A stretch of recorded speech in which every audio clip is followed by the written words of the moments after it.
2026ல இப்போ புத்தம் புதுசா ரிலீஸ் ஆன எஸ் சரஸ்வதி அப்படின்னு சொல்லிட்டு ஒரு தாறுமாறான தெலுங்கு படம் வந்திருக்கேன். இந்த படத்துல நம்ம ஹீரோயின் காலையில தன்னுடைய பொண்ணை கூட்டிட்டு போயிட்டு ஸ்கூல்ல டிராப் பண்ணிட்டு அங்க இருந்து கிளம்புறாங்க. ஈவினிங் பிக்கப் பண்ணலாம் அப்படின்னு சொல்லிட்டு போனா பொண்ணையே ஆள காணோம், என் பொண்ணை காணோம், என் பொண்ணை தேடி கண்டுபிடிச்சு கொடுங்க அப்படின்னு சொல்லிட்டு போலீஸ் ஸ்டேஷனுக்கு போனா அங்க இருந்து வந்து விசாரிக்கும் போது இவங்களுக்கு பொண்ணே இல்ல அப்படின்னு சொல்றாங்க. அப்படி ஒரு ட்விஸ்டோட படம் ஆரம்பிக்குது. அடுத்தடுத்து நடந்த நம்ம நினைச்சு கூட பார்க்க முடியாத பயங்கரமான சம்பவங்கள் தான் இந்த படம். கண்டிப்பா இந்த படம் பார்த்தே தீர வேண்டிய படம் அப்படின்னு சொல்லுவேன். மிஸ் பண்ணிடாதீங்க. இப்ப நம்ம கதைக்குள்ள போயிடலாம். அதுக்கு முன்னாடி மறக்காம சப்ஸ்கிரைப் பண்ணிக்கோங்க. படத்துடைய ஸ்டார்டிங் சீன்லயே நம்ம ஹீரோயினையும் ஹீரோனுடைய பொண்ணையும் காமிக்கிறாங்க. நம்ம ஹீரோயின் நர்ஸ், இந்த பொண்ணு 7வது படிச்சிட்டு இருக்கா போல. நம்ம ஹீரோயின் இந்த பொண்ணை பயங்கரமா அப்படியே பார்த்து வளர்க்குறாங்க. இன்னைக்கு ஆகஸ்ட் 15, இன்னைக்கு இந்த குழந்தைக்கு பர்த்டே அப்படின்னு சொல்லிட்டு கேக்லாம் கட் பண்ணிட்டு இந்த குழந்தைய கொண்டு போயிட்டு ஸ்கூல்ல டிராப் பண்றாங்க. அப்போ இந்த குட்டி பொண்ணு சொல்றா, என்னுடைய பர்த்டேவை இந்த நாடே மொத்தமா கொண்டாடுது, ஆனா நீதான் எனக்கு இது வரைக்கும் எந்த ஒரு கிஃப்டும் வாங்கியே தரல அப்படின்னு போது நீ பார்த்து போயிட்டு படிச்சுட்டு வா, நான் ஈவினிங் கண்டிப்பா ஒரு கிஃப்ட் வாங்கிட்டு வரேன் அப்படின்னு சொல்ல இந்த விஷயத்த அங்க இருக்கிற செக்யூரிட்டியும் பாத்துக்கிட்டு இருக்காரு. நம்ம ஹீரோயின் சொல்லிட்டு நேரா கிளம்பி வேலைக்கு போறாங்க. டியூட்டி பாத்துட்டு இருக்கும்போது அங்க ஒரு நர்ஸ் ஒரு பார்ட்டிக்கு ஊசி போடலான்னு வரும்போது நீ வேணாம் அந்த நர்ஸ கூப்பிடு அப்படின்னு சொல்லிட்டு ஹீரோயினை கூப்பிட்டு ஊசி போட வைக்கிறாங்க. ஏன்னா ஹீரோயின் அந்த அளவுக்கு பார்த்து பத்திரமா வலிக்காம அங்க இருக்க பேஷண்ட் எல்லாம் பயங்கரமா பாத்துக்கிறாங்க. அந்த குட்டி பொண்ணுக்கு பர்த்டே இல்லையா, அதனால ஒரு வாட்ச் மாதிரி வாங்கி அந்த கிஃப்ட் அப்லாம் பண்ணி வச்சுட்டு நேரா போயிட்டு குழந்தைய கூட்டிட்டு வரலாம் அப்படின்னு சொல்லிட்டு ஸ்கூல் வாசல்ல போயிட்டு வெயிட் பண்ணிட்டு இருக்காங்க. பொண்ணு வருவா அப்படின்னு சொல்லிட்டு பார்த்தா ஆள காணோம். என்ன பொண்ணை காணுமே அப்படின்னு சொல்லிட்டு உள்ளுக்குள்ளேயே போயிட்டு தேட ஆரம்பிக்கும் போது அங்க ஒரு டீச்சர் வந்துட்டு யார் நீங்க, என்ன பொண்ணு வேணும் அப்படின்னு சொல்லி கேட்கும் போது பொண்ணுடைய பேரு சரஸ்வதி, யாராவது பி கிளாஸ் படிக்கிறா அப்படின்னு சொல்லும் போது சரி ஓகே வெயிட் பண்ணுங்க அப்படின்னு சொல்லிட்டு போயிட்டு அந்த டீச்சரும் ஒரு குட்டி பொண்ணை கூட்டு வராங்க. அந்த பொண்ணை பார்த்துட்டு இது என் பொண்ணு கிடையாது அப்படின்னு, ஏமா 7th B-ல இந்த ஒரு சரஸ்வதி மட்டும் தான் படிச்சுக்கிட்டு இருக்கா, மத்த எந்த பொண்ணுமே கிடையாது அப்படின்னு போது இல்ல இந்த பொண்ணு என் பொண்ணு கிடையாது, நான் போயிட்டு என் பொண்ணை தேட போறேன் அப்படின்னு சொல்லி கிளம்ப. ஏமா இந்த ஸ்கூல்லயே இந்த பொண்ணை தவிர சரஸ்வதி அப்படின்னு சொல்லிட்டு யாருமே கிடையாதுமா, அதுவும் எஸ் சரஸ்வதி அப்படின்னு சொல்லிட்டு யாருமே கிடையாது, சொன்னா கேளு அப்படின்னு போது இல்ல இன்னைக்கு காலைல நான் தான் கொண்டு வந்து ஸ்கூல்ல டிராப் பண்ணிட்டு போனேன், செக்யூரிட்டி கூட பார்த்தாரு அப்படின்னு போது அவரை கூப்பிட்டு கேட்டா, ஏமா ஒரு நாளைக்கு எக்கச்சக்கமான பேர் ஸ்கூலுக்கு வந்துட்டு போறாங்க, எல்லாரும் எப்படி ஞாபகம் வச்சுக்க முடியும் அப்படின்னு. இல்ல நீங்க நம்பளையும் நான் கண்டிப்பா கூட்டு வந்து என் பொண்ணுங்க தான் விட்டு போனேன் அப்படின்னு சொல்லிட்டு இவங்களா போயிட்டு கிளாஸ்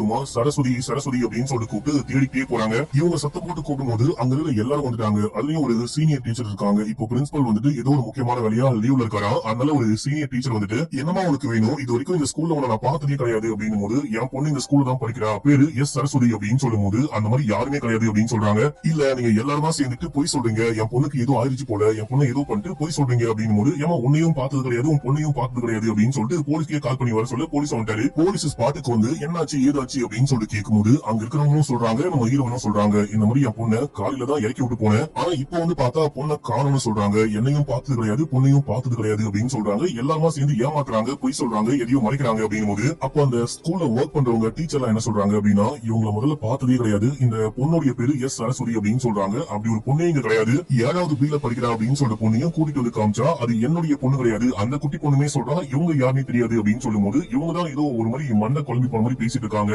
இவங்களை பார்த்ததே கிடையாது அப்படின்னு போது சரி ஓகே நீங்க முதல்ல கேமரா ஃபுட்டேஜ் காமிங்க, ஸ்கூலுக்கு அந்த பொண்ணு வந்தவா இல்லையான்னு பாக்கலாம் அப்படின்னு போது கேமராவே கொஞ்ச நாளா ஒர்க் பண்ணலையா, அதை என்னையா சொல்றீங்க உண்மையா அவனு கேட்கும்போது உண்மையா அப்படின்னு சொல்றாங்க. ஒரு மாதிரி தயங்கி பயந்து பேசிட்டு இருக்காங்க. சரி ஓகே குட்டி பொண்ணுடைய போட்டோ காமிங்க அப்படின்னு சொல்லிட்டு கேட்டு வாங்கி இங்க 7வதுல ஆல்ரெடி படிக்கிற பசங்க இருப்பாங்க பாத்தீங்களா, அவங்க கிட்ட போயிட்டு போட்டோவை காமிக்கும் போது அந்த பசங்க எல்லாரும் பயப்படுறாங்க. அந்த பொண்ணுங்க எல்லாரும் பயந்து டீச்சரை பார்க்கும்போது என்னமா போட்டோ காமிச்சா என்கிட்ட பேசாம டைரக்டா ஊர்ல பாக்குறாங்க, ஏன் பயந்து போறாங்க அப்படின்னு சொல்லி கேட்கும்போது ஆக்சுவலா பசங்க எல்லாரும் திடீர்னு இந்த மாதிரி போலீஸ் வந்து கேட்கும்போது பயந்து போயிட்டாங்க. இங்க பசங்களுக்கு தெரிஞ்சவங்க அப்படின்னா அது நாங்க மட்டும் தானே, அதனால எங்களை பாக்குறாங்க, நீங்க உண்மையை சொல்லுங்க, என்ன விஷயம் ஆச்சு உண்மையை சொல்லுங்க அப்படின்னு சொல்லிட்டு அவர் கேட்கும்போது இல்ல இந்த மாதிரி பொண்ணை நாங்க இது வரைக்கும் பார்த்ததே கிடையாது அப்படின்னு சொல்லிட்டு அந்த ஸ்டூடெண்ட்ஸும் சொல்லும் போது இப்ப நம்ம போலீஸ் ஹீரோயினை கூப்பிட்டு இங்க பாருமா உன்னுடைய பொண்ணு வந்தா இங்க இருந்து காணாம போனா இல்ல நீங்க கூட்டு வந்து விட்டீங்க அப்படின்னு சொல்லிட்டு எந்த ஒரு ப்ரூஃப்மே கிடையாது, அந்த கையில இருக்க போட்டோ தவிர நீங்க சொன்னீங்க இல்லையா உன் பொண்ணுக்கு பர்த்டே அப்படின்னு சொல்லிட்டு அந்த பர்த்டேக்காக வெளியே எங்கேயாச்சும் போயிருக்க வாய்ப்பு இருக்கு, போயிட்டு கண்டிப்பா வீட்டுக்கு வந்துருவா, அப்படி வீட்டுக்கு வரல அப்படின்னா நாளைக்கு காலையில வந்து கம்ப்ளைண்ட் பண்ணுங்க, கண்டிப்பா உங்க பொண்ணுக்கு எதுவும் ஆயிருக்க வாய்ப்பு இல்ல, நீங்க இப்போ இங்க இருந்து கிளம்புங்க அப்படின்னு சொல்லிட்டு அமுச்சு விட்டு அவரும் கிளம்பிட்டாரு. இப்ப நம்ம ஹீரோயினுக்கு என்ன பண்றது அப்படின்னு புரியாம அக்கம் பக்கம் போற வழி அந்த குட்டி பொண்ணு போயிட்டு வர வழி அப்படின்னு சொல்லிட்டு எல்லா இடத்தையும் தேடுறாங்க. தேடிட்டு வீட்டுல போயிட்டு வீட்டு வாசலையே உட்கார்ந்துட்டு இருக்காங்க. கண்டிப்பா பொண்ணு வந்துருவா, எங்கேயாச்சும் போயிருப்பா, நமக்கு சர்ப்ரைஸ் கொடுக்க ஏதாவது வாங்க கூட போயிருப்பா, வந்துருவா அப்படின்னு சொல்லிட்டு வெயிட் பண்ணிட்டே இருக்கும் போது இவங்க போன் உள்ளுக்குள்ள ரிங் அடிக்குது. போயிட்டு எடுத்து பார்த்தா அந்த பொண்ணு தான் கால் பண்றா. ஒரு மாதிரி முடியாம சரியா சத்தம் கூட வரல, ரொம்பவே லைட்டான சத்தம் வருது. அம்மா இந்த மாதிரி நான் வந்துட்டு அடிபட்டு பிரின்சிபல் ரூமுக்கு பக்கத்துல ரூம் இருக்கும், அந்த ரூம்ல இருக்கேன், என்ன வந்து காப்பாத்துமா அப்படின்னு போது நம்ம ஹீரோயின் உடனே கிளம்புறாங்க. உடனே கிளம்பி ஸ்கூலுக்கு போறாங்க. யாருக்கும் தெரியாம சொல்லாம கொள்ளாம உள்ளுக்குள்ள போயிட்டு பார்க்கும்போது பிரின்சிபல் ரூமுக்கு பக்கத்துல அந்த பொண்ணு சொன்ன மாதிரி ரூம் இருக்கு. ஆனா அந்த ரூம பூட்டி இருக்காங்க. அந்த பூட்டை எப்படியாச்சும் உடைக்கணும் அப்படின்னு சொல்லிட்டு ஒரு கல்ல கொண்டு வந்து அந்த பூட்டை உடைச்சிட்டு இவங்க உள்ளுக்குள்ள போயிட்டு பார்த்தா அந்த ரூமே யூஸ் பண்ணாத ஒரு பழைய ரூம் இருக்கு. அந்த ரூம்குள்ள அந்த குட்டி பொண்ணு இருக்கும். அந்த குட்டி பொண்ணுடைய யூனிஃபார்ம் வந்துட்டு பாத்தீங்கன்னா ஃபுல் ஒயிட். அந்த ஒயிட் டிரஸ் முழுக்க அப்படியே ரத்த கலரியா பார்க்க முடியாம கொடூரமா இருக்கு. இவங்க போயிட்டு சமயம் அழுகுறாங்க. குட்டி பொண்ணு அழுகுற, அம்மா வலிக்குதுமா, என்ன காப்பாத்துமா காப்பாத்துமா அப்படின்னு சொல்லிட்டு நம்ம ஹீரோனுடைய மடியே விழுந்து அந்த பொண்ணு இறந்தே போயிட்டா. அதை கூட ஹீரோனால ஏத்துக்க முடியாம எந்திரி எந்திரின்னு கத்திட்டு இருக்காங்க. பக்கத்துல ஒரு போன் இருக்கும். அந்த போனை ஓபன் பண்ணி பார்த்தா ஒரு வீடியோ இருக்கு. 3 பேர் சேர்ந்துட்டு இந்த பொண்ணை மாத்தி நாசம் பண்ணிருக்காங்க. இந்த பொண்ணு அந்த வலி தாங்க முடியாம வலி அனுபவிச்சு கொடூரமா இறந்து போயிருக்கா. அந்த போனை சரியா பார்க்க முடியாம, வீடியோ கூட சரியா பார்க்க முடியாம அப்படியே தூக்கி போட்டு உடைக்கிறாங்க. இப்ப அப்படியே சீன் கட்டாது. அடுத்த நாள் காலையில போலீஸ் டியூட்டி வரதுக்கு முன்னாடியே போயிட்டு இவங்க ஸ்டேஷன்ல உட்காந்துட்டு இருக்காங்க. இப்போ போலீஸும் வராது. என்னமாச்சு, குழந்தைய கண்டுபிடிச்சியா இல்லையா அப்படின்னு சொல்லிட்டு கேட்கும்போது, குழந்தைய கண்டுபிடிச்சிட்டேன், ஸ்கூல்ல இருந்தா கால் பண்ணா அப்படின்னு போது, அப்படியா ஓகே அப்படின்னு. இல்ல என் குழந்தை இறந்து போயிடுச்சு அப்படின்னு போது, எனது இறந்து போயிடுச்சா, கொலை பண்ணிட்டாங்களா அப்படின்னு சொல்லிட்டு கேட்டு உடனே ஃபாரன்சிக் டீம் எல்லாம் கூப்பிடுங்க அப்படின்னு சொல்லிட்டு இவரு டீம் எல்லாம் கூப்பிட ஆரம்பிக்கிறாரு. அப்போ ஹீரோயின் சொல்றாங்க, நான் என் குழந்தையுடைய டெட் பாடியை கொண்டு போயிட்டு புதைச்சிட்டு வந்துட்டேன் அப்படின்னு சொல்றாங்க. இதை கேட்டவனே ஒரு சமயா கடுப்பாகிறாரு. இவங்க சொல்லும் போது நமக்கு அந்த விஷயம் காட்டுவாங்க. இவங்களா அந்த குட்டி பொண்ணுடைய டெட் பாடியை தூக்கிட்டு போயிட்டு ஏதோ ஒரு சுடுகாடு மாதிரி தான் இருக்கு, அங்க பொச்சு வச்சுட்டு வர நமக்கு ஒரு விஷுவல் காமிக்கிறாங்க. இத கேட்டு ஒரு சமயா கடுப்பாயிட்டியமா, நீ பைத்தியமா, உன்னுடைய குழந்தைய ஸ்கூல்ல வச்சு யாரும் நாசம் பண்ணி கொலை பண்ணிட்டாங்க அப்படின்னு சொல்ற. போலீஸ்க்கு தகவல் கொடுக்காம நீயே ஏமா போயிட்டு பொழிச்சு வச்ச அப்படின்னு சொல்லி கேட்கும்போது, இல்லங்க குட்டி பொண்ணு குழந்தை ஏற்கனவே ரொம்ப பாதிக்கப்பட்டு இறந்து போயிருக்கா. மேலும் இந்த விஷயம் வெளியே தெரிய வந்தா வார்த்தையாலேயே கொண்டுடுவாங்க அப்படின்னா என் பொண்ணுடைய மானத்தை காப்பாற்றணும் அப்படின்னு சொல்லிட்டு சொல்லாம கொள்ளாம கொண்டு போயிட்டு பொழிச்சேன். ஆனா இப்ப எனக்கு ரொம்ப கஷ்டமா இருக்கு அப்படின்னு போது, ஐயோ உள்ளலாம் வச்சுட்டு தலைவலி அப்படின்னு சொல்லிட்டு, சரி ஓகே எங்க புதைச்சையோ அந்த ஸ்பாட்டை காமி அப்படின்னு சொல்லிட்டு அங்க கொண்டு சொன்னா இவங்களும் கூட்டிட்டு போயிட்டு காமிக்கிறாங்க. பள்ளம் தோண்ட, அந்த பள்ளம் தோன்றவங்களையும் வர சொல்லிட்டு உள்ளுக்குள்ள தோண்டி பாருங்க அப்படின்னு போது அவங்களும் தோன்றாங்க தோண்டி அந்த பக்கம் பூமிக்கு அந்த பக்கமே போயிடுவாங்க போல. அவங்களும் தோண்டாங்க. ஐயா சாமி, நார்மலாவே இதுக்கு மேல பள்ளம் எல்லாம் தோண்ட மாட்டாங்க, நாங்க அதை தாண்டி ரொம்ப தூரம் பெரிய பள்ளம் மாதிரி தோண்டிருக்கோம், விட்டா தண்ணி வந்துடும் போல, இதுக்கப்புறம் டெட் பாடி இருக்க வாய்ப்பே கிடையாது அப்படின்னு சொல்லிட்டாங்க. இதை கேட்டு போலீஸ் இன்னும் கொஞ்சம் சமயா கடுப்பாயிட்டாரு. ஏமா நீ சொல்றது ஒண்ணு கூட சரியே கிடையாது, டெட் பாடி எங்கம்மா அப்படின்னு சொல்லிட்டு கேட்கும்போது, இங்கதான் புதைச்சேன் அப்படின்னு போது, எந்த ப்ரூஃபும் இல்லாம நீ மென்டலி பாதிக்கப்பட்ட மாதிரி பேசிக்கிட்டு இருக்க, இதுக்கப்புறம் என்னால ஒண்ணுமே பண்ண முடியாது அப்படின்னு போது, ஐயோ ப்ரூஃப் இருக்கு. நைட் நான் வந்துட்டு ஒரு வீடியோ பார்த்தேன். அந்த வீடியோல பிரின்சிபலும் இன்னொரு 2 பேரும் சேர்ந்துட்டு தான் அந்த பொண்ணை இந்த மாதிரி பண்ணிருக்காங்க. நான் அந்த வீடியோ பார்த்துட்டு போன் அங்கேயே தூக்கி போட்டு வந்தேன். நீங்க இப்ப கூட ஸ்கூலுக்கு வந்தீங்க அப்படின்னா அந்த வீடியோ போட்டு காட்டுறேன், மொபைல கண்டுபிடிச்சு கொடுக்குறேன் அப்படின்னு போது இவருக்கு சரியான கடுப்பா இருக்கு. இந்த பொண்ணு அங்க இங்கன்னு காலை இருக்கிற வேலையெல்லாம் விட்டு அலக்கழிச்சுக்கிட்டு இருக்காளே அப்படின்னு சொல்லிட்டு சரின்னு சொல்லிட்டு அந்த ஸ்கூலுக்கும் கிளம்பி போனா அங்க இருக்க டீச்சர் எல்லாம் புலம்புறாங்க. ஏன் சார் சும்மா வந்து தொலை பண்றீங்க, இது ஸ்கூல், நீங்க என்னமோ பார் மாதிரி அடிக்கடிக்க வந்துட்டு போறீங்க அப்படின்னு போது, இருமா செக் பண்ணி பார்க்கலாம் அப்படின்னு சொல்லிட்டு நம்ம ஹீரோயின் வந்துட்டு சொல்றாங்க, இந்த மாதிரி பிரின்சிபல் ரூம் அதுக்கு பக்கத்துல ஒரு ரூம் இருக்கும் அப்படின்னு போது, அந்த மாதிரி ஒரு ரூம் இருக்கு. ஆனா அந்த ரூம்குள்ள போயிட்டு பார்த்தா நம்ம ஹீரோயின் நைட் ஒரு ரூம் பார்த்தாங்க பாத்தீங்களா, அந்த மாதிரி இல்ல. இது கொஞ்சம் வித்தியாசமா கிளீனா பயங்கரமா யூஸ் பண்ணக்கூடிய ஒரு ரூம் மாதிரியே தெரியுது. இந்த ரூம் கிடையாது அந்த ரூம், இந்த ரூம் கிடையாது அந்த ரூம் அப்படின்னு சொல்றாங்க. போனை தேடினாலும் கிடைக்கவே இல்ல. எங்கம்மா போன் அப்படின்னு சொல்லி கேட்கும்போது, போனை காணோம், ஆனா இங்கதான் போட்டேன் அப்படின்னு சொல்றாங்க. எல்லாமே குழப்பமா இருக்கு அப்படின்னு போது, இங்க பாருமா, நீ காலங்காத்தால கருப்பேத்திட்டு இருக்க, நீ சொல்றது ஒண்ணு கூட சரியா கிடையாது. இதுக்கப்புறம் என்னால இந்த கேஸ உனக்கு ஹெல்ப் பண்ணவும் முடியாது, இந்த கேஸ விசாரிக்கவும் முடியாது. ஒழுங்கா ப்ரூஃப கொண்டு வா, இல்லனா வேற ஏதாவது எவிடன்ஸ் கொண்டு வா அப்படின்னு சொல்லிட்டு அந்த மனுஷன் அங்க இருந்து கிளம்பிட்டாரு. நம்ம ஹீரோயினுக்கு ஒரு மாதிரி புலம்புறாங்க. இங்கதான் பார்த்தேன், என் பொண்ணு இங்கதான் இருந்தா, ரத்தமோ சதையுமா அப்படியே இங்க வந்துட்டு உயிருக்கு போராடி என் மடியில தான் இறந்து போனா, எனக்கு எல்லாமே நல்லாவே ஞாபகம் இருக்கு, எல்லாமே நடந்துச்சு அப்படின்னு சொல்லிட்டு இவங்க பேச போலீஸே கிளம்பி போயிட்டாரு. இப்ப இவங்க என்ன பண்றாங்க அப்படின்னா, நம்ம கிளம்பி போயிட்டு ஒரு வக்கீல மீட் பண்ணலாம், கோர்ட்ல கேஸ் போடலாம் அப்படின்னு சொல்லிட்டு போயிட்டு வக்கீல மீட் பண்றாங்க. ஆனா எந்த வக்கீலுமே இவங்க கேஸ பத்தி டீடைல் கேட்டவனே ஒத்துக்க மாட்டாங்க, கேஸ் எடுத்துக்க மாட்டேன், வாதாட முடியாது அப்படின்னு சொல்லிடுறாங்க. இப்போ வந்துட்டு ராமானுஜம் அப்படின்னு சொல்லிட்டு ஒரு வக்கீலுடைய அசிஸ்டன்ட் காமிக்கிறாங்க. இவரு தன்னுடைய வக்கீல பத்தியே பெருமையா பேசிட்டு இருக்காரு. மனுஷன் ரொம்ப நல்லவரு, காசுக்கெல்லாம் வேலை போக மாட்டாரு, உண்மைக்கு மட்டும்தான் பிரமிப்பாரு, அவனோட திறமையான வக்கீல் அப்படின்னு சொல்லிட்டு இருக்காரு. நம்ம ஹீரோயின் இந்த அசிஸ்டன்ட் மீட் பண்ணிருப்பாங்க போல. இவரு நேரா அவர்கிட்ட, அதாவது ராமானுஜம் கிட்ட அசிஸ்டன்ட் ஹீரோயினுக்கு ஒரு முறை இன்ட்ரோ பண்ண, என்ன கேஸ்மா அப்படின்னு சொல்லிட்டு அவரும் கேட்கும்போது, நம்ம ஹீரோயின் ஸ்டார்டிங்ல இருந்து இது வரைக்கும் என்னாச்சோ எல்லாமே டீடைலா சொல்லும் போது, நீ சொல்றது உன்னுடைய கஷ்டம் எல்லாமே நல்லாவே புரியுது, ஆனாலுமே நம்ம கிட்ட ஒரு சின்ன புழு கூட இல்லாம, சின்ன எவிடன்ஸ் கூட இல்லாம, ஏதோ ஒரு சின்ன சாட்சி கூட இல்லாம நம்ம எதுவுமே பண்ண முடியாது, கேஸ் எல்லாம் கோர்ட்டு கொண்டே போக முடியாது அப்படின்னு நான் உங்களை தான் கடைசி நம்பிக்கையா நம்பி வந்தேன் அப்படின்னு சொல்லிட்டு அவங்க அழுதுட்டு அங்க இருந்து கிளம்பும்போது அசிஸ்டன்ட்டுக்கே ரொம்ப கஷ்டமா இருக்கு, ஏதாவது பண்ணுங்க அப்படின்ற மாதிரி அசிஸ்டன்ட் பாக்க, சரிமா வெயிட் பண்ணு, நீ சொல்றதெல்லாம் பாக்கும்போது நீ போய் சொல்ற அப்படின்ற மாதிரியே எனக்கு தெரியல, நீ சொல்றது எல்லாமே உண்மை எனக்கு நல்லாவே புரியுது, எந்த ஒரு அம்மாவும் தன்னுடைய பொண்ணை இந்த மாதிரி ஒரு விஷயத்தை வச்சு பேச மாட்டாங்க, சோ நீ கவலைப்படாத, என்னால என்ன பண்ண முடியுமோ பண்றேன், கண்டிப்பா இந்த கேஸை நான் எடுத்துக்கிறேன் அப்படின்னு சொல்றாரு. அவங்களும் சந்தோஷமா வந்து கிளம்புறாங்க. இதே டைம்ல அசிஸ்டன்ட் கிட்ட சொல்லி நம்ம ஹீரோயினை பத்தி விசாரி, இவங்க யாரு, என்ன, அந்த குழந்தை எப்படி இருப்பா, அந்த குழந்தைய பத்தி என்ன விஷயம் அப்படின்னு சொல்லிட்டு எல்லாமே டீடைலா விசாரி அப்படின்னு சொல்லிட்டு இவரு கிளம்பி நேரா போயிட்டு அந்த போலீஸ் மீட் பண்றாரு. இப்ப அந்த போலீஸ் கிட்ட போயிட்டு இது என்ன கேஸ், என்ன ஆச்சு அப்படின்னு சொல்லிட்டு கேட்கும்போது, இது ஒரு பயங்கரமான தலைவலி பிடிச்ச கேஸ், இந்த அம்மா ஸ்டார்டிங்ல வந்துட்டு இந்த மாதிரி பொண்ணை காணும் அப்படின்னு சொன்னாங்க. நாங்க விசாரிக்கும் போது அந்த ஸ்கூல்ல இருக்கிற யாருமே இது வரைக்கும் அந்த பொண்ணை பார்த்ததே கிடையாது, இந்த அம்மாவையும் பார்த்ததே கிடையாது அப்படின்னு சொல்றாங்க. அப்படி இப்படின்னு விசாரிச்சா கூட இது வரைக்கும் அந்த குட்டி பொண்ணை யாருமே பார்த்ததே கிடையாது, ஸ்கூலுக்கும் வரவே இல்லை அப்படின்னு சொல்லும் போது, நாங்க என்ன பண்ண முடியும், இதை தாண்டி வெயிட் பண்ணுமா அப்படின்னு சொன்னா, அதுக்குள்ள என் பொண்ணை பார்த்தேன், என் பொண்ணு இறந்து போயிட்டா, யாரோ என் பொண்ணை ரேப் பண்ணிட்டாங்க, என் பொண்ணு இறந்து போயிட்டா, குழந்தைய கொண்டு போயிட்டு பொழிச்சிட்டு வந்துட்டேன் அப்படின்னு சொன்னாங்க. அங்க போய் தோண்டி பார்த்தா குழந்தையவே ஆள காணும், டெட் பாடியும் காணும். இந்த மாதிரி இந்த அம்மா சொன்ன எந்த விஷயத்துக்குமே சின்ன ப்ரூஃப் கூட இல்ல, எதுவுமே இல்லாம நான் என்ன பண்ண முடியும்? அட்லீஸ்ட் டெட் பாடி கிடைச்சால வச்சு நான் கேஸ் எடுத்திருப்பேன், எதுவுமே கிடைக்கல அப்படின்னு சொல்றாரு. இந்த மனுஷன் சொல்றதும் வாஸ்தவம் தான். எதுவுமே இல்லாம என்னையா பண்ண முடியும் அப்படின்னு சொல்லிட்டு வக்கீலே கிளம்பிட்டாரு. இதே டைம்ல அசிஸ்டன்ட் ஊர் முழுக்க போயிட்டு விசாரிக்கிறாரு. விசாரிச்சு பார்க்கும்போது சில பேரு அந்த குழந்தைய பார்த்தேன் அப்படின்னு சொல்றாங்க, சில பேர் குழந்தைய பார்த்ததே கிடையாது அப்படின்னு சொல்றாங்க. இவருக்குமே ஒண்ணுமே புரியாம இந்த விஷயத்த வந்துட்டு வக்கீல் கிட்ட சொல்லும் போது இந்த வக்கீலுக்கு மண்டையெல்லாம் காயுது. என்னடா முதல்ல குழந்தை இருக்கா இல்லையா, இந்த அம்மா குழந்தைய கொண்டு போயிட்டு ஸ்கூல்ல விட்டாங்களா இல்லையா, இல்ல இவங்களுக்கு தான் பிரச்சனையா அப்படின்னு சொல்லி யோசிக்கும் போது இல்ல ஹீரோயின் சொல்றது உண்மையா இருக்க வாய்ப்பு இருக்கு, ஹீரோயின் சொல்றது உண்மையா தான் இருக்கும் அப்படின்னு சொல்லிட்டு அதுல மனுஷன் நல்லா உறுதியா இருக்காரு. அதனால கேஸ் எப்படி போட்டாரு அப்படின்னா, இந்த மாதிரி குழந்தைய காணோன்னு இந்த அம்மா கம்ப்ளைண்ட் கொடுக்கும் போது போலீஸ் சரியா விசாரிக்க மாட்டாங்க.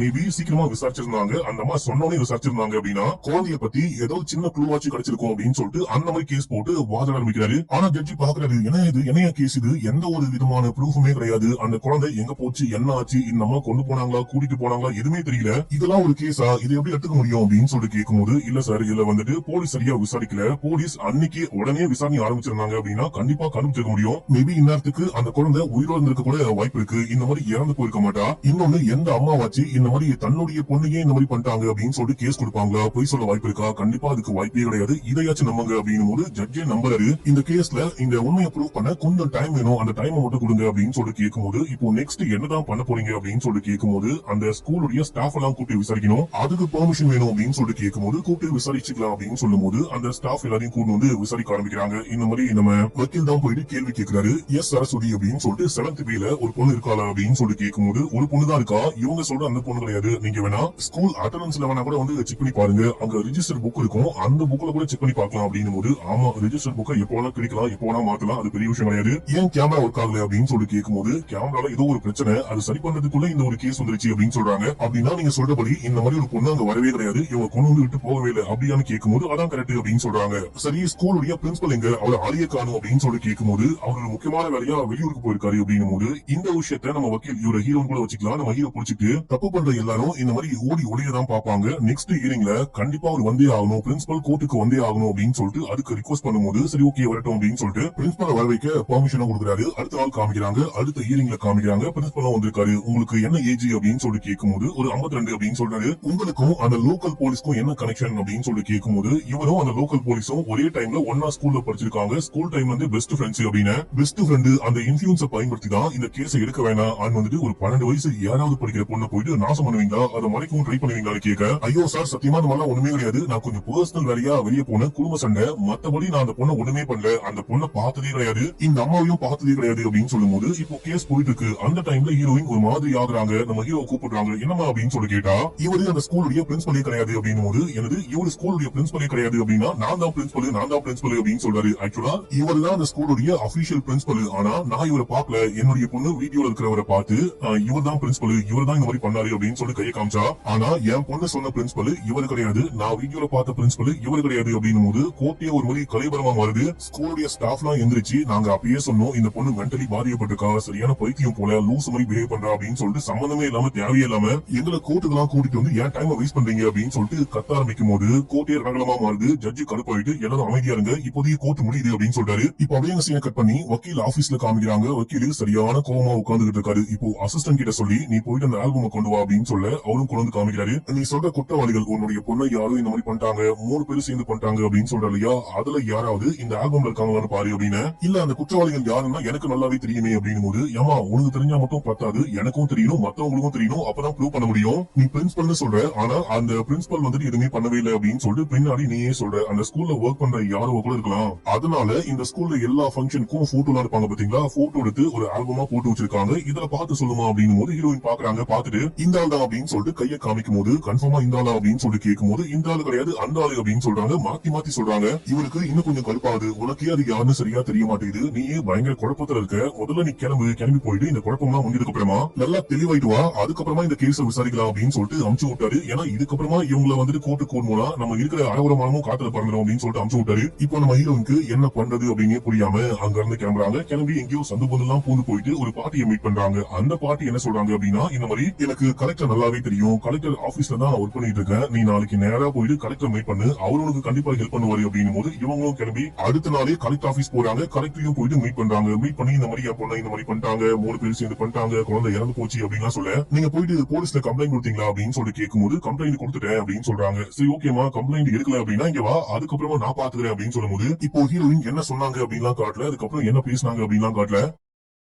இப்ப அப்படியே எங்க சீனை கட் பண்ணா கலெக்டர் ஆபீஸ் வெளியே ஒரே கலவரமா இருக்கு. அங்க இங்கன்னு ஓடிக்கிட்டு இருக்காங்க. போலீஸ், ஆம்புலன்ஸ் அப்படின்னு சொல்லிட்டு எல்லாரும் வந்துட்டாங்க. இந்த போலீஸும் வந்திருக்காரு. வந்தவர் சீரியஸா யார்ட்டையும் அந்த வாக்கி டாக்கில பேசிட்டு இருக்கும்போது அப்போ ஹீரோயின் கேஷுவலா போயிட்டு அவரை கூப்பிட்டாங்க. கூப்பிட்டு நான் தான் அப்படின்னு சொல்றாங்க. நீ தானே எனக்கு நல்லாவே தெரியுது, இப்போ உனக்கு என்ன வேணும்? அந்த கேஸை இப்போ விசாரிக்க முடியாது, அதை விட ஒரு முக்கியமான கேஸை பாத்துட்டு இருக்க, ரொம்ப சீரியஸ் அப்படின்னு சொல்லிட்டு இவர் மறுபடியும் வாக்கி டாக்கில பேசிட்டு இருக்காரு. இவங்க சும்மா இருக்காம மறுபடியும் நோண்டி நோண்டி கூப்பிடும்போது ஏமா உனக்கு என்னதாமா வேணும், ஏமா தொலை பண்ற அப்படின்னு சொல்லி கத்தும்போது அப்ப இவங்க சொல்றாங்க நான் தான் கொலை பண்ணேன் அப்படின்னு சொல்லிட்டு. ஆக்சுவலா கலெக்டர் ஆபீஸ் குள்ளேயே போந்து யாரோ கலெக்டர் கொலை பண்ணிட்டு இருக்காங்க. அது வேற யாரும் கிடையாது, நம்ம ஹீரோயின் தான். கலெக்டரை மீட் பண்ண போனாங்க இல்லையா, மீட் பண்ணி பேசிக்கிட்டு இருக்கும்போது போலீஸ்க்கு போனியா அப்படின்னு சொல்லி கேட்கும்போது போலீஸ்க்கு போ தேவையில்ல, அதான் நேரா உங்களை பார்க்கவே வந்துட்டேன், என்னுடைய பொண்ணை நாசம் பண்ணி கொலை பண்ணது வேற யாரும் கிடையாது நீதான் அப்படின்னு சொல்லிட்டு அவரை சைலன்சர் மாட்டின கண்ணால ஷூட் பண்ணி கொலை பண்ணிட்டாங்க. இவரை மட்டும் இல்லாம இங்க வரதுக்கு முன்னாடியே ஒரு மினிஸ்டர் கொலை பண்ணிருக்காங்க. அப்புறம் கோர்ட்டுக்கு போயிட்டு ஒரு வக்கீல் ஒண்ணுக்கு போலான்னு போனா அங்கேயே வச்சு அவரையும் கொலை பண்ணிருக்காங்க. இந்த மாதிரி கடந்த 1 ஹவர்ல 3 பேரை கொலை பண்ணிட்டு இவங்களே போலீஸ் கிட்ட போயிட்டு நான் தான் கொலை பண்ணேன் அப்படின்னு சொல்லிட்டு சரண்டர் வாங்கிட்டாங்க. இந்த கேஸ் கோர்ட்டுக்கும் வருது. கோர்ட்டுக்கு வந்தா ஜட்ஜே செமையா ஷாக்ல இருக்காரு.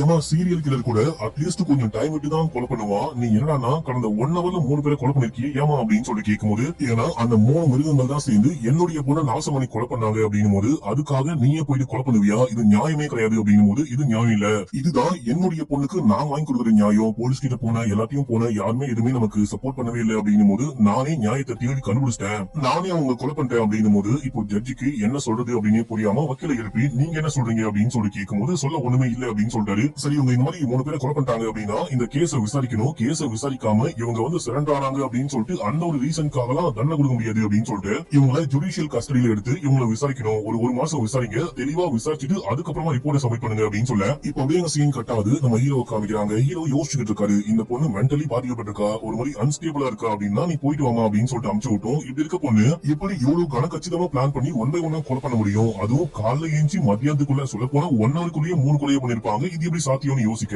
அப்போ அசிஸ்டன்ட் வராரு. ஒருவேளை அவங்க பொண்ணு இறந்து போன சோகத்துல ஒரு மாதிரி சைக்கோவா மாறிட்டாங்களோ, மென்டலி ரொம்ப அஃபெக்ட் ஆயிட்டாங்களோ அப்படின்னும் போது ஆக்சுவலா அந்த மாதிரி அஃபெக்ட் ஆயிட்டாங்க, அன்ஸ்டேபிளா இருக்காங்க அப்படின்னா பிளானே போட முடியாதான், அவசரமா ஏதாவது பண்றேன் அப்படின்னு சொல்லிட்டு போயிட்டு 99% கண்டிப்பா மாட்டிப்பாங்களா. ஆனா இவங்க அந்த மாதிரிலாம் இல்லாம தெளிவா கண்ணை கொண்டு போயிட்டு கொலை பண்ணிருக்காங்க அப்படின்னும் போது பிளான் பண்ணி தான் பண்ணிருக்காங்க. ஓகே இவ்வளவு சம்பவம் ஆகுது அப்படின்னும் போது இவங்களுடைய புருஷன் எங்க ஆளையே காணும் அப்படின்னு சொல்லி கேட்டா புருஷன் கிடையாது, இவங்களுக்கு எக்ஸ் ஹஸ்பண்ட், அதாவது முன்னாடி கல்யாணம் பண்ணிருக்காங்க, புருஷனை பிரிஞ்சுதான் இவங்க பொண்ணு கூட தனியா வாழ்ந்திருக்காங்க. ஆக்சுவலா இப்பதான் வாழும் போதே புருஷன் பொண்டாட்டி ஏதாவது பிரச்சனை அப்படின்னா வரமாட்டாங்க. இவரு முன்னாள் காதலன் தானே, அதாவது மாமா குட்டி தானே, இவரு எப்படி வருவாரு அப்படின்னு சொல்லி கேட்கும்போது இல்ல இதுலயும் ஏதோ ஒண்ணு ஹார்டா இருக்கு, நம்ம கிளம்பி உடனே போலாம், போயிட்டு அந்த புருஷனை மீட் பண்ணலாம் அப்படின்னு சொல்லிட்டு நேரா கிளம்பி மும்பைக்கு போயிட்டு புருஷனை மீட் பண்றாங்க. இந்த மாதிரி உங்க மனைவியை பத்தி விசாரிக்கணும் அப்படின்னும் போது மனைவி கிடையாது முன்னாள் மனைவி அப்படின்னு சொல்லும் போது முன்னாள் மனைவி என்னால் மனைவியை சொல்லுப்பா அப்படின்னு சொல்லி கேட்க நம்ம ஹீரோயின் நர்ஸ் இல்லையா, இவரு டாக்டர் வந்திருக்காரு, ஒரே ஹாஸ்பிட்டல்ல ஒன்னா ஒர்க் பண்ணும்போது ஒரு கேஸ் விஷயமா 2 பேரும் மீட் பண்ணி நல்லா பேசி பழகி இவருக்கு ஹீரோயினை பிடிச்சு போயிட்டு பேச ஆரம்பிக்கும் போது நம்ம ஹீரோயினுக்கு அம்மா அப்பா குடும்பம் குட்டி அப்படின்னு சொல்லிட்டு யாருமே இல்லன்னு தெரிய வருது. அவங்க அனாதையா, அனாதை இல்லம்ல பிறந்து வளர்ந்து அனாதை இல்லம்ல பிறந்தாங்களான்னு தெரியல, அங்க வளர்ந்து அதுக்கப்புறம் தான் நர்ஸ் ஆயிட்டு இங்க வந்து ஒர்க் பண்ணிட்டு இருக்கேன் அப்படின்னு சொல்லும்போது சரி அதெல்லாம் ஒன்னும் பிரச்சனை கிடையாது, எனக்கு பிடிச்சா போதும், எங்க அப்பா அம்மா கண்டிப்பா ஓகே சொல்லுவாங்க அப்படின்னு சொல்லிட்டு வீட்டுக்கு கூட்டிட்டு போக அப்பா அம்மாக்கும் ஓகே, லவ் பண்ணி கல்யாணம் எல்லாம் பண்ணிக்கிறாங்க. ஃபர்ஸ்ட் நைட்டுக்கு வெயிட் பண்ணிட்டு இருக்கும்போது நம்ம ஹீரோயின் தயங்குறாங்க. சரி ஓகே இந்த பொண்ணுக்கு இப்போதைக்கு வேணாம் போல அப்படின்னு சொல்லிட்டு இவரும் புரிஞ்சுக்கிறாரு, மனுஷன் தங்கம்னா தங்கம் சொக்க தங்கமா இருக்காரு, உனக்கு வேணாம்னா பரவாயில்ல, உனக்கு எப்ப ஓகேவோ அப்ப நம்ம இல்லற வாழ்க்கையை ஸ்டார்ட் பண்ணலாம் அப்படின்னு சொல்லிட்டு தூங்கிட்டாரு. இப்ப அப்படியே எல்லாமே நல்லா போயிட்டு இருக்கும்போது அம்மா அப்பா கேக்குறாங்க உனக்கு எப்படா குழந்தை பிறக்கும் எப்படா குழந்தை பிறக்கும் அப்படின்னும் போது இவர் இருந்தாலும் பொண்டாட்டியை விட்டு கொடுக்காம பேசினாலும் பொண்டாட்டியில தனியா வந்து பேசுறாரு. அப்ப கூட ஆஷாலாம் சொல்ல கூப்பிட்டு வச்சு லைட்டா பேசுறாரு, இல்லமா உனக்கு இப்போ குழந்தை பெற்றுக்க விருப்பம் இல்ல, ரொமான்ஸ்லி இன்ட்ரெஸ்ட் இல்ல அப்படின்னா கூட ஓகே தான், எனக்கும் ஓகே தான், இப்ப எனக்கு பெருசா எதுவுமே கிடையாது, போற போக்குல நம்ம அந்யோன்யமா மாறிடலாம், குழந்தையும் போக போக பெத்துக்கலாம், ஆனா என்னுடைய அம்மா அப்பா ஆசைப்படுறாங்க, அவங்களுக்காக வச்சு ஒரு குழந்தையை பெத்து கொடுக்கணும் அப்படின்னு சொல்லும் போது இதுல இவங்க கோச்சிட்டு முடியவே முடியாது அப்படின்னு சொல்லிட்டு பெட்டு படிக்கலாம் தூக்கிட்டு அங்க இருந்து கிளம்பி போயிட்டு இருக்காங்க. இந்த மாதிரி தான் பிரிஞ்சு போனோம் அப்படின்னும் போது இதை கேட்டவன ஹீரோக்கு சரியான ஷாக்கு, என்னது குழந்தைய பிறக்கவே இல்லையா அப்படின்னா அவங்க சொல்ற பெண் குழந்தை யாரு அப்படின்னு சொல்லி யோசிக்கும் போது மேபி நம்ம ஹீரோயின் இந்த ஊருக்கு தனியா வந்ததுக்கு அப்புறமா அடாப்ட் பண்ணி வளர்க்கப்பட்ட குழந்தையா இருக்கலாம் அப்படின்னு சொல்லிட்டு கெஸ் பண்றாரு. நீ என்ன பண்ணு, நம்ம ஹீரோயின் வந்து அந்த குழந்தைய அடாப்ட் பண்ணி தான் வளர்த்தாங்களா அப்படின்னு சொல்லிட்டு அசிஸ்டன்ட விட்டு விசாரிக்க சொல்லும் போது போயிட்டு விசாரிச்சா யாருக்குமே பெருசா ஹீரோயினை பத்தியும் தெரியல, அந்த குழந்தைய பத்தியும் தெரியல. சில பேர் குழந்தைய பார்த்தேன்னு சொல்றாங்க, சில பேர் குழந்தைய பார்க்கவே இல்லை அப்படின்னு சொல்றாங்க, சில பேருக்கு ஹீரோயின் யாரு அப்படின்னு கூட தெரியல.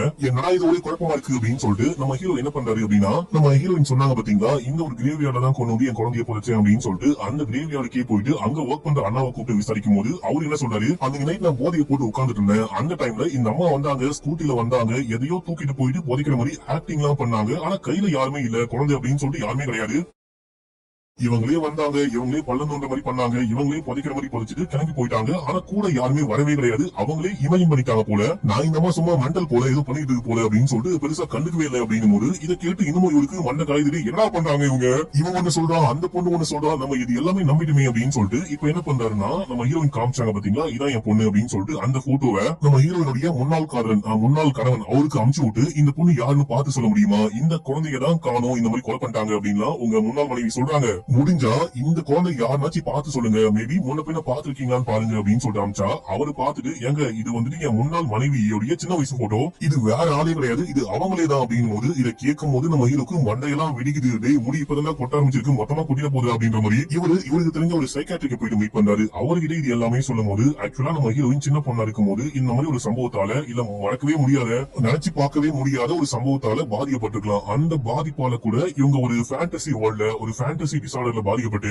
இல்லாத குழந்தைய கற்பனை பண்ணிருக்க வாய்ப்பு இருக்கு அப்படின்னும் போது, எங்க இல்லாத குழந்தைய கற்பனை பண்றாங்க அப்படின்றது அடுத்த பட்சமான ஒரு விஷயம். இவங்க எப்படி போயிட்டு கொலை பண்ணுவாங்க, அந்த மாதிரி பாதிக்கப்பட்டவங்க கொலை பண்ணுவாங்களான்னு கேட்டா இத பேஷண்ட பார்க்காம சொல்ல முடியாது, பேஷண்ட் கிட்ட பேசினாதான் சொல்ல முடியும். நீ எதுக்கும் வந்துட்டு கோர்ட்டு கிட்ட ரிக்வெஸ்ட் பண்ணு, அவங்களை ஹிப்னடைஸ் பண்ணி அவங்க மனசுக்குள்ள மனசுக்குள்ள இருக்குன்னு கண்டுபிடிக்கிற மாதிரி அதுக்கு பெர்மிஷன் வாங்க, நான் வேணா வந்து செக் பண்ணி பாக்குறேன் அப்படின்னு நம்ம ஹீரோ இப்போ நேரா போயிட்டு ஹீரோயினை மீட் பண்றாரு. மீட் பண்ணி நீ சொல்ற எல்லாமே உண்மை தான் தோணுது, நான் உன்னை முழுமையா நம்புறேன், ஆனா கோர்ட் உன்னை முழுமையா நம்பணும் அப்படின்னா அதுக்கு நமக்கு எவிடன்ஸ் வேணும் அப்படின்னும் போது, எவிடன்ஸ்க்கு நான் எங்க போறது, அதான் எதுவுமே இல்லையே, எல்லாத்தையும் அழிச்சிட்டாங்களே அப்படின்னும் போது, அதான் நீ இருக்கியமா, உன்னை வந்துட்டு ஹிப்னடைஸ் பண்ணி உன்னுடைய ஆள் மனசுக்குள்ள என்ன விஷயம் இருக்கு அப்படின்னு சொல்லிட்டு கண்டுபிடிச்சோம், பார்த்தோம் அப்படின்னா உண்மையை கண்டுபிடிக்க முடியும். அதாவது நீ போய் சொல்ல கூட வாய்ப்பு இருக்கு, உன்னுடைய ஆள் மனசு போய் சொல்லவே சொல்லாது, அதை வச்சு கண்டுபிடிக்க முடியும். என்னமா ஹிப்னடைஸ்க்கு ஓகேவா அப்படின்னு சொல்லிட்டு கேட்கும் போது இவங்களும் ஓகேன்னு சொல்ல நம்ம ஹீரோ கோர்ட்ல பெர்மிஷன் வாங்கி ஹிப்னடைஸ்க்கும் ஆரம்பிக்கிறாங்க. அதே சைக்காட்ரிக் வந்து செக் பண்றாரு, ஊசி எல்லாம் போட்டு விட்டு எல்லாமே செக் பண்ணிட்டு இப்ப அப்படியே பேச ஆரம்பிக்கிறாரு. உன்னுடைய பேர் என்ன, உன் வயசு என்ன, நீ யாரு அப்படின்னு கேட்கும்போது என்னுடைய பேரு எஸ் சரஸ்வதி, எனக்கு 12 வயசு ஆகுது, நான் இப்பதான் 7ஆம் கிளாஸ் படிச்சுட்டு இருக்கேன் அப்படின்னு சொல்றாங்க. இதை கேட்டவன ஹீரோக்கு தூக்கி வாரி போடுது. நல்லா எருமகளா மாதிரி வளர்ந்துருக்காங்க, கிட்டத்தட்ட ஒரு 30 வயசுக்கு மேல தாராளமா இருக்கும். இவங்களுக்கு 12 வயசா அப்படின்னு சொல்லி யோசிக்க நம்ம ஹீரோயின் கதையை சொல்ல ஆரம்பிக்கும் போது நமக்கு பிளாஷ்பேக் காட்டுறாங்க. நம்ம ஹீரோயின் ஒரு அம்மா ஒரு அப்பாவோட ஒரு மாதிரி சந்தோஷமான வாழ்க்கையை வாழ்ந்துட்டு இருக்காங்க. நம்ம ஹீரோயினுக்கு தான் ஆகஸ்ட் 15ஆம் தேதி பர்த்டே. மக்களே பர்த்டேக்கு சும்மா விஷலாம் வாங்கிட்டு இவங்க கிளம்பி கொடியேற்றலாம் அப்படின்னு சொல்லிட்டு ஸ்கூலுக்கு போறாங்க. ஸ்கூலுக்கு போயிட்டு இவங்களுக்கு தான் பர்த்டே இல்லையா, அங்க இருக்கிற எல்லா டீச்சருக்கும் சாக்லேட் கொடுத்துட்டு பிரின்சிபலுடைய ரூமுக்கு போயிட்டு அவருக்கு சாக்லேட் கொடுக்கும் போது இன்னைக்கு இண்டிபெண்டன்ஸ் டே அப்படின்னு சொல்லிட்டு அதுக்காக சீஃப் கெஸ்ட் 2 பேர் வந்திருப்பாங்க. அவங்களுக்கு இந்த பொண்ணை பார்த்தோன்னு ஒரு மாதிரி தோணி இந்த பொண்ணை பிடிச்சி இந்த பொண்ணை நாசம் பண்ண ஆரம்பிக்கிறாங்க. அந்த பிரின்சிபலும் அந்த வந்த 2 சீஃப் கெஸ்டும் சேர்ந்துட்டு இப்போ ஈவினிங் ஆகுது, என்ன கொடியேற்ற போன குழந்தைய ஆளக்கானுங்க அப்படின்னு சொல்லிட்டு அப்பா அம்மா தேடிட்டு ஸ்கூலுக்கு வந்து பார்த்தா இந்த குழந்தைய ஆளக்கானும், எங்கெங்கயோ தேடுறாங்க, எங்க தேடியுமே குழந்தை கிடைக்கவே இல்லை. அப்பதான் நைட் இந்த குழந்தையை கால் பண்றா, இந்த மாதிரி நான் வந்துட்டு ஸ்கூல்ல மாட்டிக்கிட்டு இருக்கேன், பிரின்சிபல் ரூம்ல வந்துட்டு மாட்டிக்கிட்டு இருக்கேன், என்ன காப்பாத்துங்க அப்படின்னு போது இவங்க போயிட்டு பார்த்தா அந்த பொண்ணு அப்படியே சதைச்சு போட்டுருக்காங்க. அப்பா அம்மாக்கு பார்க்கவே பாவமா இருக்கு, ரொம்ப ரொம்ப கஷ்டமா இருக்கு. பிரின்சிபலும் கூட 2 பேரும் சேர்ந்துட்டு என்ன இந்த மாதிரி நாசம் பண்ணிட்டாங்க அப்படின்னு போது இவங்களை உடனே தூக்கிட்டு போயிட்டு ஹாஸ்பிடல்ல அட்மிட் பண்றாங்க. குழந்தை ஒரு மாதிரி சாகர கண்டிஷன்ல இருக்கா. ஹாஸ்பிடல்ல அட்மிட் பண்ணா டாக்டர் செக் பண்ணி முடிச்சுட்டு ஒரு ஆபரேஷன் பண்ணும் அப்படின்னு சொல்லிட்டு ஆபரேஷன் எல்லாம் பண்ணிட்டு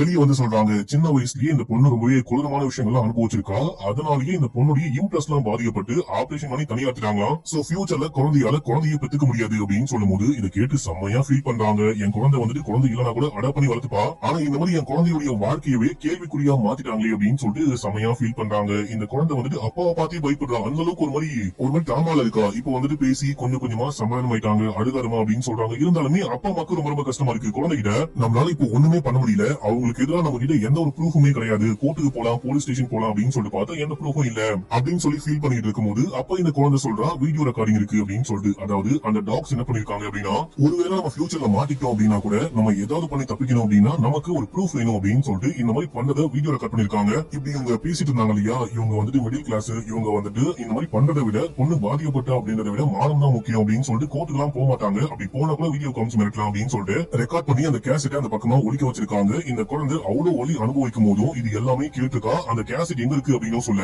அதை போயிட்டு அப்பா கொண்டு வந்து போட்டு பாக்குறது. போட்டு பார்த்தவரால பார்க்கவே முடியல, அவ்வளவு ஒரு மாதிரி இருக்கு. அம்மா கிட்ட காமிச்சா அம்மாவையும் பார்க்க முடியல. இதை கொண்டு போயிட்டு ஒரு வக்கீல் கிட்ட காமிச்சு இது ஒரு முக்கியமான ப்ரூஃபா வச்சுட்டு கோர்ட்ல கேஸ் போடுறாங்க. கேஸ் போட்டா கோர்ட்டுக்கும் அவங்க வராங்க. ஆனா ஆப்போசிட் லாயர் என்ன வாதாடுறாரு அப்படின்னா, இதுக்கு என்ன ஒரு ப்ரூஃப்மே கிடையாது, எந்த ஒரு எவிடன்ஸும் ப்ரூஃபும் இல்லாம தேவையில்லாம பழி போடுறாங்க, இந்த கேஸையே டிஸ்மிஸ் பண்ணும் அப்படின்னு சொல்லிட்டு வாதாட, அப்போ நம்ம ஹீரோயின் அம்மா அப்பா தான் இருப்பாங்க. அம்மா அப்பா கத்துறாங்க, இந்த மாதிரி ஒரு வீடியோ ப்ரூஃப் இருக்கு, அதை பாருங்க பாருங்க அப்படின்னும் போது வக்கீல் அமைதியா இருங்க அப்படின்னு சொல்லிட்டு ப்ரூஃபே இல்ல அப்படின்னு சொல்றாரு. அதாவது இவங்க சார்பா வாதாட ஒரு வக்கீல் போனாரு பாத்தீங்களா, அவர் ப்ரூஃபே இல்ல அப்படின்ற மாதிரி அமைதியா இருக்கு. கேஸையே முடியுது, இப்போ கிளம்புங்க அப்படின்னு சொல்லிட்டு அமுச்சு விட்டாங்க. வெளியே நம்ம ஹீரோயின் அம்மா கூட உட்கார்ந்துட்டு இருக்கும் போது அந்த மிருகத்துல ஒரு மிருகம் சாக்லேட் கொண்டு வந்து இந்தடா தங்கம் அப்படின்னு சொல்லி கொடுக்க, அந்த குழந்தை 3 பேரையும் பார்த்து பயந்து நடுங்குறா. அம்மாக்கு பயங்கர வெறியா வருது. இவங்க கெத்தா நடந்து போனதுக்கு அப்புறமா அங்க இவங்க வக்கீல் வராரு. வந்தவரு நைட் இந்த 3 பேருடைய சப்போர்ட் இருக்கிற ஒரு எம்எல்ஏ ஆட்கள் வந்தாங்க. இந்த கேசட்டை தேடி கண்டுபிடிச்சு புடிங்கிட்டு போயிட்டாங்க. இது மட்டும் இல்லாம உங்களுக்கு சப்போர்ட்டா அவங்களுக்கு எதிராக வாதாடினேன் இல்ல ஏதாவது ப்ரூஃப் காமிச்சேன் அப்படின்னா என்னுடைய குழந்தைங்களுக்கும் அதே நிலைமைதான் அப்படின்னு சொல்லிட்டு மிரட்டினாங்க. எனக்கு என்ன பண்றது அப்படின்னு புரியல, என்ன மன்னிச்சுக்கோமா, நான் வந்துட்டு உங்களுக்கு உண்மையா இருக்கல அப்படின்னு சொல்லிட்டு மன்னிப்பு கேட்டு கிளம்பிட்டாரு. நம்ம ஹீரோயினுடைய அம்மா அப்பாக்கும் நல்லாவே புரியுது, அவருக்கும் பெண் குழந்தைகள் இருக்காங்க, பாதிக்கப்படுவாங்க, அவரு பண்ணது கரெக்ட் தான், இருந்தாலும் தன்னுடைய குழந்தைக்கு நியாயம் கிடைக்கலையே அப்படின்னு சொல்லிட்டு ஒரு மாதிரி வெறுப்பாயிட்டாங்க. இங்க இருந்து வெளியே வராங்க. கோட்டை விட்டு வெளியே வந்தா இந்த 3 பேரும் போயிட்டு இந்த ஊருடைய எம்எல்ஏவை மீட் பண்ணி பேசிட்டு இருக்காங்க. இவர் தான் முழுமையா இவங்களுக்கு சப்போர்ட் பண்ணிட்டு இருக்காரு. இதை பார்த்து வெறுப்பான நம்ம ஹீரோனுடைய அம்மா நேரா போயிட்டு, நீலாம் மனுஷனே கிடையாது, நீலாம் ஆம்பளன்னு வாழ தகுதியே கிடையாது, இந்த 3 மிருக ஜென்மங்களும் சேர்ந்துட்டு என்னுடைய பொண்ணு நாசம் பண்ணிட்டாங்க அப்படின்னா அதுக்கு நீ சப்போர்ட் பண்ணுவியா அப்படின்னு சொல்லி கேட்டு காது மேலேயே அற விட்டு வேட்டியெல்லாம் அவுத்து விட்டு, இது இருக்கிறதுனால மட்டும்தான் நீ ஆளா இருக்க, இல்லனா நீ ஆம்பளையே கிடையாது அப்படின்னு சொல்லிட்டு திட்டி விட்டு கிளம்ப. அங்க இருக்கிற எல்லாரும் பாக்குறாங்க எம்எல்ஏக்கு ஒரு மாதிரி பயங்கர அவமானமா இருக்கு. இதனாலேயே அன்னைக்கு நைட்டு 3 பேரும் போகும்போது எம்எல்ஏ ஆட்கள் போயிட்டு நம்ம ஹீரோனுடைய அம்மா அப்பாவை அடிச்சு இவங்க கண்ணுக்கு முன்னாடியே கொத்தி விட்டு போயிட்டாங்க. அம்மா அப்பா அம்மா அப்பா அப்படின்னு சொல்லிட்டு அப்ப கத்தன ஹீரோயின் இப்பயும் கத்துறாங்க, அம்மாவை காப்பாத்துங்க அப்பாவை காப்பாத்துங்க அப்படின்னு சொல்லிட்டு. நீ அமைதியா இருந்தா ஒண்ணு இல்ல அப்படின்னு சொல்லிட்டு சைக்காட்ரிக் அமைதிப்படுத்திட்டு, ஆக்சுவலா அப்ப நடந்த விஷயங்களால இந்த பொண்ணு ரொம்ப ரொம்ப பாதிக்கப்பட்டு நான் சொன்ன மாதிரி ஒரு ஃபேண்டசி உலகத்துல வாழ்ந்துட்டு இருக்கா. தனக்கு நடந்த குடும்பம் தன்னுடைய பொண்ணுக்கு நடந்துச்சு அப்படின்னு சொல்லிட்டு இவங்க வந்துட்டு கற்பனை பண்ணிட்டாங்க. அதாவது இவங்க மென்டலி உண்மையிலேயே பாதிக்கப்பட்டிருக்காங்க அப்படின்னு சொல்லிட்டு சர்டிபிகேட் கொடுக்கறது உண்மையை சொல்றாரு. இப்போ நம்ம ஹீரோ என்ன பண்றாரு அப்படின்னா, அந்த டைம்ல நம்ம ஹீரோனுக்கு ஆபரேஷன் பண்ண அந்த ஒரு டாக்டர் போயிட்டு மீட் பண்ணி கேட்கும்போது அவங்களும் ஆமா உண்மை அப்படின்னு சொல்லிட்டு எல்லாமே சொல்றாங்க.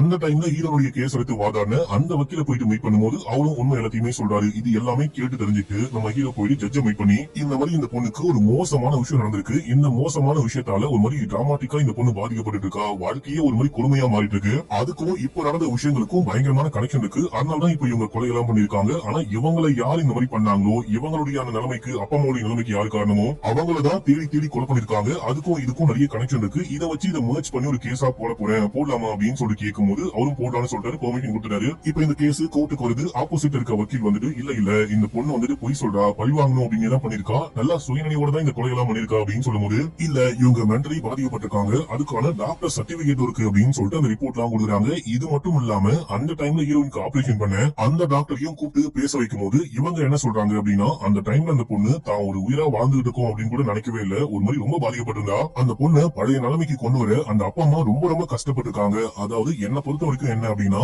இந்த பொண்ணு வந்துட்டு அந்த சம்பவத்துக்கு முன்னாடி என்ன விஷயம் ஆச்சோ எல்லாத்தையும் டோட்டலா மறந்துட்டு தான் வாழ்ந்துட்டு இருந்திருக்கா. இப்போ ரீசெண்டா ஏதோ ஞாபகம் வந்திருக்கு, சின்னதா ஒரு விஷயம் ஞாபகம் வந்து அந்த விஷயத்தினால ஒரு மாதிரி பாதிக்கப்பட்டு தனக்கு ஒரு குழந்தை இருக்கா, அதாவது தான் தான் அந்த குழந்தை இல்லாம தனக்கு ஒரு குழந்தை இருக்கான்னு கற்பனை பண்ணி வாழ்ந்தது மட்டும் இல்லாம ஒரு கட்டத்துக்கு மேல அந்த குழந்தையை யாரும் இந்த மாதிரி கொலை பண்ணிட்டாங்க, அவங்களுக்கு என்ன விஷயம் ஆச்சோ அது எல்லாமே தன்னுடைய குழந்தைக்கு ஆச்சு அப்படின்னா இப்ப இந்த மாதிரிலாம் பண்ணிருக்காங்க அப்படின்னு சொல்லிட்டு தெளிவா எக்ஸ்பிளைன் பண்ணும்போது இதை ஜட்ஜுமே ஏத்துக்கிறாரு. ஆனா நாளைக்கு வந்துட்டு இண்டிபெண்டன்ஸ் டே, இன்னைக்கு விட்டுருங்க நாளைக்கும் விட்டுருங்க, நாளைக்கு என்ன தீர்ப்புன்னு சொல்றேன், அது வரைக்கும் இந்த கோர்ட் முடியுது அப்படின்னு சொல்லிட்டாரு. இப்போ அடுத்த நாள் காமிக்கிறாங்க, இன்னைக்கு நம்ம ஹீரோயினுக்கு பர்த்டே இல்லையா, அதனால ஹீரோ ஜெயிலுக்கே போயிட்டு விஷ் பண்றாரு, ஹாப்பி பர்த்டேன்னு விஷ் பண்ணும்போது அதுக்கு நம்ம ஹீரோயின் ஹாப்பி இண்டிபெண்டன்ஸ் டே அப்படின்னு சொல்றாங்க. அதாவது நம்ம ஹீரோயின் தான் பர்த்டே, இவருக்கு கிடையாது இல்லையா. அது மட்டும் இல்லாம நம்ம ஹீரோயினுக்கு சப்கான்சியஸா தான் அவங்க தான் அந்த குழந்தை இருக்கு, நேரடியா கிடையாது, நீ கவலைப்படாதமா எல்லாமே நல்லபடியா நடக்கும் அப்படின்னு சொல்லிட்டு ஹீரோ கிளம்பி வெளியே வராரு. வெளியே அசிஸ்டன்ட் கூட பேசிட்டு வந்துட்டே இருக்கும்போது உள்ளுக்குள்ள ஏதோ நடந்துருச்சு அப்படின்னு சொல்லிட்டு எல்லா போலீஸும் உள்ளுக்குள்ள ஓடிட்டு இருக்காங்க. என்ன உள்ள ஆச்சு அப்படின்னு சொல்லிட்டு பாக்கலான்னு இவங்களும் ஓடி போயிட்டு பார்த்தா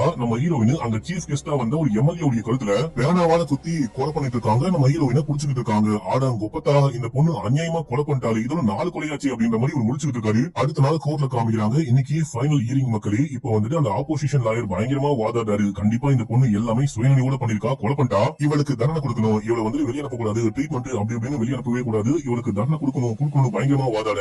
நம்ம ஹீரோக்கு என்ன பேசுறது அப்படின்னே தெரியல, உட்கார்ந்துட்டு இருக்காரு. அப்ப நம்ம ஹீரோயின் சொல்றாங்க, எனக்காக நானே வாதாடிக்கிறேன் அப்படின்னு சொல்றாங்க. ஆக்சுவலா சின்ன வயசுல கோர்ட்டுக்கு போயிட்டு வெளியே வரும்போது அந்த 3 பேரும் சேர்ந்துட்டு போயிட்டு ஒரு எம்எல்ஏ மீட் பண்ணாங்க. அப்ப அந்த எம்எல்ஏ ஒரு ரிங் போட்டிருந்தாரு, அதே ரிங்க தான் இப்போ இன்னைக்கு இங்க சீஃப் கெஸ்டா வந்தவரும் அதே ரிங்க போட்டிருந்தாரு. அப்பதான் எனக்கு ஞாபகம் வந்து நான் வந்துட்டு என்னுடைய நியாயத்தை திரும்ப காப்பாத்திக்க, என்னுடைய நியாயத்துக்காக நானே அதனால கொலை பண்ணிட்டேன் அப்படின்னு சொல்லும்போது, கொலையா நீ ஏமா கொலை பண்ண போற, உனக்கு ஏதாவது பிரச்சனை அப்படின்னா கோர்ட்டு கேஸ் போலீஸ்லாம் இருக்காங்க, அவங்களுக்காக பழி வாங்குறாங்க, இல்ல வந்துட்டு தனக்கு தானே நியாயம் தெரிவிக்கிறாங்க அப்படின்னா கோர்ட்டு கேஸ் போலீஸ்லாம் எதுக்கு இருக்காங்க அப்படின்னு சொல்லி கேட்கும்போது அதே கேள்வியெல்லாம் நானும் கேக்குறேன். அன்னைக்கு நான் பாதிக்கப்படும் போது எனக்கு யாருமே ஹெல்ப் பண்ணல. இந்த கோர்ட்டு கேஸ் போலீஸ் வக்கீல் ஜட்ஜி அப்படின்னு சொல்லிட்டு யாருமே எனக்கு சப்போர்ட்டா கிடையாது. அப்ப கிடைக்காத நியாயத்தை நீதியை இப்ப நானே என் கையால எடுத்துட்டேன் அப்படின்னு சொல்லும்போது, அப்ப அந்த அப்போசிஷன் லாயர் வாதாடாரு, நீயே எடுத்துட்ட அப்படின்னா இது எப்படி நியாயமா போகும் அப்படின்னு சொல்லிட்டு கேட்கும்போது, இது நியாயம் தான், எனக்கு இது நியாயம் தான் அப்படின்னு சொல்லும்போது, பாத்தீங்களா யுவரானர், இவங்க பொய் சொல்றாங்க, இவங்களுக்கு குழந்தையே கிடையாது, இவங்களுக்கு எல்லாமே நல்லாவே தெரியும், இவங்க நம்ம எல்லாரையும் முட்டலாக்க பாக்குறாங்க, குழந்தை இருக்கு அது இருக்கு, குழந்தை ஸ்கூலுக்கு போன குழந்தைய ஆளக்கானும் அப்படி இப்படின்னு பொய் சொல்லி நம்ம எல்லாரையும் ஏமாத்துறாங்க அப்படின்னும் போது, அப்ப நம்ம ஹீரோயின் ஒரு மாதிரி மாறுறாங்க.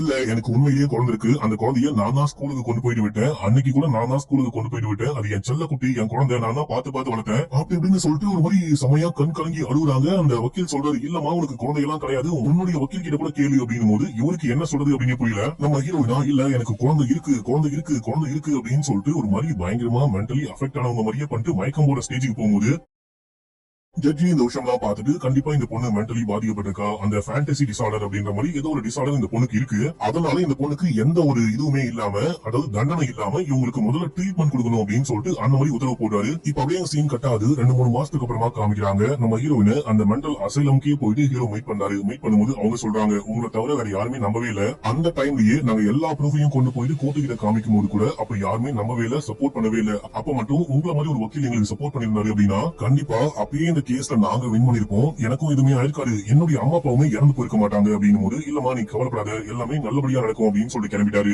இப்ப யோசிக்கிறாரு, ஆக்சுவலா கோர்ட்டுக்கு வந்த டாக்டர் அந்த சம்பவத்தால அந்த டிராமாவால அதுக்கு முன்னாடி இந்த பொண்ணுடைய வாழ்க்கையில என்ன விஷயமாச்சோ எல்லாமே இந்த பொண்ணு மறந்து போயிட்டா, அதனாலதான் இப்ப வந்துட்டு தனக்கு தானே பொண்ணு இருக்கு, தானே பொண்ணு அப்படின்ற மாதிரி கொலையெல்லாம் பண்ணாங்க அப்படின்னு சொல்லிட்டு வக்காலத்து வாங்கி அவங்களும் ஒரு ரிப்போர்ட் கொடுத்திருப்பாங்க. ஆனா இப்போ பேசும்போது இந்த பொண்ணு கேஷுவலா சொன்னாலே, நாங்க வந்துட்டு அப்ப எல்லா ரிப்போர்ட்டையும் எல்லா ஒரு எவிடன்ஸையும் சப்மிட் பண்ணோம், ஆனா யாருமே ஹெல்ப் பண்ணவே இல்ல, உங்களை மாதிரி ஒரு வக்கீல் கிடைச்சிருந்தா நல்லா இருக்கும் அப்படின்னு அளவுக்கு தெளிவா எல்லாமே சொன்னாலே அப்படின்னு சொல்லி யோசிக்க, இப்போ ஒரு மாதிரி இவளுக்கு குழப்பமா இருக்கு, திரும்ப போயிட்டு பார்த்தா நம்ம ஹீரோயின் யார் மேலேயோ சாஞ்சிட்டு இருக்காங்க. யாரு அப்படின்னா அந்த முன்னாள் கணவன் கிடையாது போல, இன்னாள் கணவன் தான் போல, அடியே என்ன ஏமாத்திட்டியா அப்படின்ற மாதிரி கேட்கும்போது இவங்க கதையை சொல்ல ஆரம்பிக்கிறாங்க. கல்யாணத்துக்கு அப்புறமா இவங்க வந்துட்டு ஹீரோயின் அமைதியா இருந்திருக்காங்க, ரொமான்ஸ்லாம் வேணாம் அப்படின்ற மாதிரி இருக்கும்போது புருஷனும் அக்செப்ட் பண்ணிட்டு, சரி ஓகே உனக்கு எப்போ ஓகேவோ எப்போ கம்ஃபர்டபுளோ அப்ப நம்ம ஆரம்பிக்கலாம், வாழ்க்கை ஆரம்பிக்கலாம் அப்படின்ற மாதிரி அமைதியா இருந்திருப்பாரு. ஒரு நாள் வந்துட்டு எல்லாமே ஓகே ஆரம்பிக்கலாம்னு ஆரம்பிக்க, அந்த ரொமான்ஸ் பண்ணும்போது கரெக்டா இவங்களுக்கு நடந்த சம்பவம், அப்பா அம்மா இறந்து போனது அப்படின்னு சொல்லிட்டு எல்லாமே ஞாபகத்துக்கு வந்து பயங்கரமா கத்தி அழுதுருப்பாங்க. புருஷனும் தனியா கூட்டு போயிட்டு உட்கார வச்சு என்னாச்சு ஏதாச்சு அப்படின்னு சொல்லி கேட்கும்போது இவங்க எல்லாமே சொல்லிருப்பாங்க. சரி ஓகே இப்ப என்ன பண்ணலாம்னு கேட்கும்போது, அவங்க எல்லாரையுமே பழி வாங்கணும், அவங்க எல்லாரையுமே கொலை பண்ணணும், ஆனா நான் மாட்டக்கூடாது, ஏன்னா உங்க கூட சேர்ந்துட்டு இந்த வாழ்க்கை முழுக்க உங்க கூட வாழணும் ஆசைப்படுறேன், அதனால மாட்டக்கூடாது அப்படின்னு போது